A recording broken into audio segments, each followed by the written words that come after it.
স্বাগত চট্টগ্রাম প্রতিদিনের সাথে আছে আমি তাসনিম। চট্টগ্রামে আবারও ডেঙ্গু এবং চিকুনগুনিয়া ভয়াবহ রূপ ধারণ করেছে। আক্রান্ত ছড়িয়েছে শহর পেরিয়ে গ্রামেও। এদিকে সিভিল সার্জন জানান ঝুঁকির সীমার চেয়ে ৩ গুণ বেশি এডিস লার্ভা শীর্ষে চট্টগ্রাম সিটি কর্পোরেশনের ৮টি ওয়ার্ড।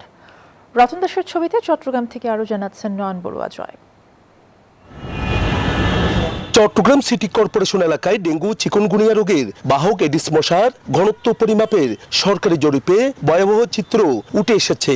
সম্প্রতি স্বাস্থ্য বিভাগের এক জরিপে দেখা গেছে নগরীতে এডিস মশার লার্ভার উপস্থিতির হার স্বাভাবিক ঝুঁকি সীমার চেয়ে ৩ গুণেরও বেশি। বর্ষার শুরুতে মশার এই উদ্বেগজনক বংশবৃদ্ধি নগর জুড়ে ডেঙ্গু মহামারীর আশঙ্কা তৈরি হয়েছে বলে জানান সিভিল সার্জন। এদিকে চসিকের ৮টি ওয়ার্ডকে এডিস মশার অতি ঝুঁকিপূর্ণ এলাকা বা রেড জোন হিসেবে চিহ্নিত করেছে স্বাস্থ্য বিভাগ। যে সমস্ত এলাকাগুলো গত বছর আমাদের যে রোগী বেশি পাওয়া গেছিল সেই সমস্ত এলাকাগুলোতে আমরা ইয়েলো জোন হিসেবে ঘোষণা করে আমরা এই সমস্ত এলাকায় বেশি বেশি করে জনগণ সচেতন করা, লিফলেট দেওয়া এবং এই যে মশার ওষুধ যে বিটিআই এবং ফগিং করার জন্য আমরা জোর চেষ্টা চালাচ্ছি। ঝুঁকিপূর্ণ এলাকার তালিকায় রয়েছে উত্তর কাট্টলি, পাঁচলাইশ, জালালাবাদ, পশ্চিম বাকলিয়া, দক্ষিণ বাকলিয়া, দক্ষিণ হালিশহর, পাথরঘাটা ও আন্দরকিল্লা ওয়ার্ড ডেঙ্গুর। এদিকে চট্টগ্রাম মেডিকেলে দিন দিন বাড়ছে ডেঙ্গু আক্রান্ত রোগীর সংখ্যা। ডেঙ্গু নিয়ে অনেক কষ্ট করছে, আজকে 10-12 দিন মতো হয়েছে। এখানে আসে ভর্তি হয়েছে আমি 20 তারিখে রানিং মাসে, আজকে 7। এখন একটু মোটামুটি সুস্থ। সিটি মেয়র বলছেন নগরীর 41টি ওয়ার্ডে সচেতনতামূলক কর্মসূচির পাশাপাশি মশক নিধন কার্যক্রমও চলছে। আমাদের ম্যাজিস্ট্রেটরা তারা অন ডিউটিতে থাকবে, তারা যেখানে এডিস মশার লার্ভা পায় সেখানে তাদেরকে জরিমানা ইভেন জেল তারা করবে। চলতি বছরের জানুয়ারি থেকে এই পর্যন্ত জেলায় ডেঙ্গুতে আক্রান্ত হয়েছে 261 জন, তাদের মধ্যে একজনের মৃত্যু হয়েছে। নয়ন বড়ুয়া জয়, নিউজ 24, চট্টগ্রাম। ইতালির রোমে নিজ বাসায় স্বামী স্ত্রী এবং মেয়ে হত্যার ঘটনায় নোয়াখালীর কোম্পানিগঞ্জে গ্রামের বাড়িতে নেমেছে শোকের ছায়া। এই নির্মম হত্যাকাণ্ডের খবর ছড়িয়ে পড়ার পর তাদের বাড়িতে ভিড় করছেন স্বজন এবং এলাকাবাসী। খুনিদের দ্রুত গ্রেফতার এবং দৃষ্টান্তমূলক শাস্তির দাবি জানান তারা। আকবর হোসেন সোহাগের তথ্যচিত্রে বিস্তারিত ডেস্ক রিপোর্টে।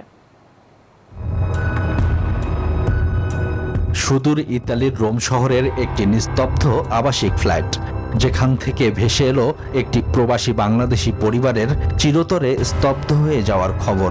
ধারালো অস্ত্রের নির্মম আঘাতে ক্ষতবিক্ষত হলো একটি পরিবারের 3টি প্রাণ।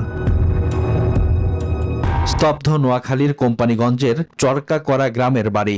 যে বাড়িতে আনন্দের আলো জ্বলার কথা ছিল, সেখানে এখন শুধুই অন্ধকার আর স্বজনদের বুক ফাটা আর্তনাদ। উঠানে প্রতিবেশীদের ভিড়। আমি একটা ঘর দিকে বলি ওর বুড়ি ওনার বউ আমার জন্য আর উনি আসলো প্রতি ঈদে আমাদের জন্য টাকা পাঠায়। কামাল উদ্দিন, তার স্ত্রী আরজু ও 5 বছরের অবুঝ শিশু আরিশার এমন নৃশংস মৃত্যু মেনে নিতে পারছেন না কেউ। স্বজন ও এলাকাবাসীর অভিযোগ, 2025 সালে তারা গ্রামের বাড়িতে এলে সন্ত্রাসীরা চিঠি দিয়ে হুমকি দিয়েছিল। সেই ঘটনার সঙ্গে হত্যাকাণ্ডের কোনো যোগ আছে কিনা তা খতিয়ে দেখার দাবি তাদের। খুন করছে, আমরা সরকারের কাছে। শুক্রবার রাতে রোমের পার্শ্ববর্তী ক্যাসালোত্তি এলাকার ভিয়া মোস্তিলিওর একটি অ্যাপার্টমেন্টে এ মর্মান্তিক ঘটনা ঘটে। মরদেহ দেশে ফিরিয়ে আনা এবং ঘটনার সুষ্ঠু বিচারের দাবি স্বজনদের। Desk report, news 24। জীবনের দীর্ঘ পথ চলার শেষে যখন মানুষ অবসরের দোরগোড়ায় এসে দাঁড়ায়, তখন অনেকের জীবনেই নেমে আসে নিঃসঙ্গতা। কর্মব্যস্ততা, পারিবারিক দূরত্ব কিংবা সময়ের পরিবর্তনে কমে যায় গল্প করার মানুষ। আর সেই একাকিত্ব দূর করতে বন্দরনগরী চট্টগ্রামে গড়ে উঠেছে প্রবীণ নাগরিক ফোরাম নামে একটি সংগঠন, যেখানে বন্ধুত্বই হয়ে উঠেছে নতুন পরিচয়। আরও জানাচ্ছেন নয়ন বড়ুয়া জয়। কর্মব্যস্ত শহরের মাঝখানে প্রবীণদের এমন মিলন মেলা সহজেই নজর কাড়ে। 3 কক্ষের ছোট্ট ঘরটি যেন প্রবীণদের স্বস্তি ও সঙ্গের এক নিরাপদ ঠিকানা। চট্টগ্রাম নগরীর ব্যস্ততম এলাকার জামালখানের ছাড়াগির মোড় মোমিন রোড ধরে একটু এগুলেই রাস্তার দুপাশেই চোখে পড়ে সারি সারি ফুলের দোকান। সেখানে একটু সবুজ সাইনবোর্ড দৃষ্টি কাড়ে পথচারীদের। বোর্ডে লেখা প্রবীণ নাগরিক ফোরাম। দরজা টেলে ভেতরে ঢুকতেই দেখা মেলে ভিন্ন এক জগতের, যেখানে কেউ দাবার বোর্ডে চাল দিচ্ছেন, কেউ বইয়ের পাতায় ডুবে আছেন, আবার কেউ কেউ অন্য খেলায় লিপ্ত। এই প্রবীণ শব্দটা নিয়ে আমার খুব প্রিয় ছিল যে আমি এখানে আসলে আমি নিজে ঘুরে হয়ে যাব, কিন্তু আমি দেখলাম যে এখানে আসার পর একটা চাঞ্চল্য সৃষ্টি হয়েছে। এখানে এসে ঘন্টা দুয়েক যদি আলাপ করতে পারি, ওই সারা রাতটা মনে হয় ভালোই যায়। সব সদস্যই বয়সে প্রবীণ, একাকিত্বই যাদের টেনে এনেছেন এখানে। প্রতিদিন এখানে এসে গান, গল্প, আড্ডায় যারা জীবনে সুখ দুঃখ ভাগাভাগি করে নিচ্ছেন। আমাদের লাইফস্টাইলটা সুন্দর হয় যদি আমাদের সমবয়সী সমমনা একসাথে যদি আমরা কোথাও আড্ডা মারতে পারি, তাহলে সেটা আমাদের পরম আনন্দজনক হয়। একটু অবসর সময়, অবসর মানে বিকেলবেলা হাঁটাহাঁটি করে এসে এখানে একটু বসে আড্ডা মারি। মনে হচ্ছে যে আগের বন্ধুত্বটা আবার আমরা আগে যে একটা অভাব ছিল বন্ধুত্ব যে চলে গেছিল, ওইটা আবার অত পূরণ হয়ে গেছে। হারিয়ে যাওয়া সামাজিক বন্ধনগুলো ফিরিয়ে আনতে এমন ব্যতিক্রমী উদ্যোগ বলে জানান আয়োজকরা। আমরা যাতে লোনলি ফিল না করি এবং কোনো প্রয়োজনে একজন আরেকজনকে সাহায্য করতে পারি, মূলত এই উদ্দেশ্যেই আমরা এইটা একসাথে একত্রিত হয়েছি। বিভিন্ন পেশার বিভিন্ন ধর্ম ঘরটা নেওয়ার পর থেকে এখন আমাদের একটা আস্তানা হয়ে গেছে। প্রতিদিন সন্ধ্যায় আমরা এখানে বসে এই লুডো খেলে, ক্রাম খেলে, টিভি দেখে। জীবনের শেষ অধ্যায়ে মানুষের সবচেয়ে বেশি প্রয়োজন সঙ্গ, সম্মান ও মানসিক প্রশান্তি। তাই সরকারের উদ্যোগে প্রবীণদের জন্য স্থায়ী ও সুপরিকল্পিত মিলন কেন্দ্র গড়ে উঠবে এমন প্রত্যাশা প্রবীণদের। নয়ন বড়ুয়া জয়, নিউজ 24, চট্টগ্রাম। টানা 3 মাস রাঙামাটির কাপ্তাই হ্রদে মাছ শিকার বন্ধ থাকায় কর্মহীন রাঙামাটির 26,845 মৎস্যজীবী পরিবার। উপার্জন না থাকায় মানবেতর দিন পার করছেন তারা। বাংলাদেশ মৎস্য উন্নয়ন কর্পোরেশন জানায়, জেলেদের দাবির প্রেক্ষিতে বিজিএফ চালের পরিমাণ বৃদ্ধির জন্য সংশ্লিষ্ট মন্ত্রণালয়কে অবহিত করা হয়েছে। ঘাটে বাঁধা আছে নৌকা, পড়ে আছে জাল। কাপ্তাই হ্রদে মাছ শিকারে ব্যস্ত সময় পার করত যে জেলেরা, তারা এখন কর্মহীন দিন পার করছে প্রায় 1.5 মাস।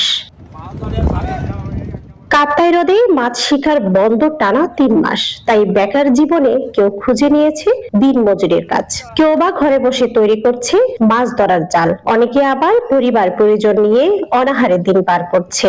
মাছ মারা যখন কোলা থাকে, এখন আমার জেলেরা সুখ সুবিধা করতে পারে, ভালো মতো চলতে পারে। বেতন দিনবারের উপরে গ্রামের টানা হিন্দি, এবার এই বেতন দিনবারের সৌভাগ্য আছে, একদিন জালি 4 দিন সংসার হব।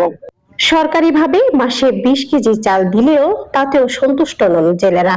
সরকার আমাদের শুধু 20 কেজি চাল দেয়, 20 কেজি চাল আর পুরো না, 17 কেজি 18 কেজি চাল হয়। এভাবে আমাদের দিন চলতেছে।